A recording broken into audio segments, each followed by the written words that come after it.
Hello my dear students, so I think তোমরা সবাই খুব ভালো আছো। তো তোমাদের যে একটা নোটিশ বেরিয়েছে, আমি খুব সংক্ষেপে বলে দিচ্ছি ব্যাপারটা কি বলতে চেয়েছে।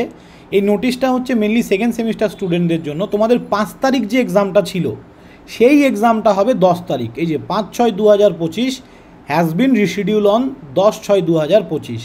বাকি এক্সামের যা রুটিন ছিল তাই থাকবে, অনলি 5 তারিখের এক্সামটা 10 তারিখ হবে এবং সেশনাল এক্সামিনেশন যেটা 14 তারিখ পর্যন্ত ছিল সেটাকে এক্সটেন্ড করা হয়েছে 16 তারিখ, মানে প্র্যাকটিক্যাল পরীক্ষা যেটা সেটা 16 তারিখ পর্যন্ত।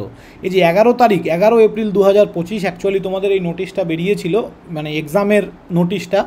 তো সেই এক্সাম নোটিশটা বা এক্সামের যে তোমাদের রুটিনের যে নোটিশটা সেটা একটু চেঞ্জ হয়েছে, পুরোটা কিন্তু চেঞ্জ হয়নি। অনলি 5 তারিখের এক্সামটা 10 তারিখ হবে এবং প্র্যাকটিক্যাল এক্সাম যেটা হয় তোমাদের সেটা 14 তারিখ পর্যন্ত ছিল, সেটা কিন্তু দুদিন বাড়ানো হয়েছে 16 তারিখ। মানে তোমাদের এক্সাম শেষ হচ্ছে 16 তারিখ এবং থিওরি এক্সাম 5 তারিখের জায়গায় হচ্ছে 10 তারিখ।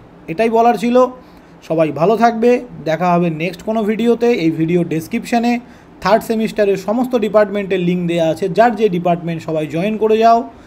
বাকি কথা আমি গ্রুপে বলে নেব। চলো বাই।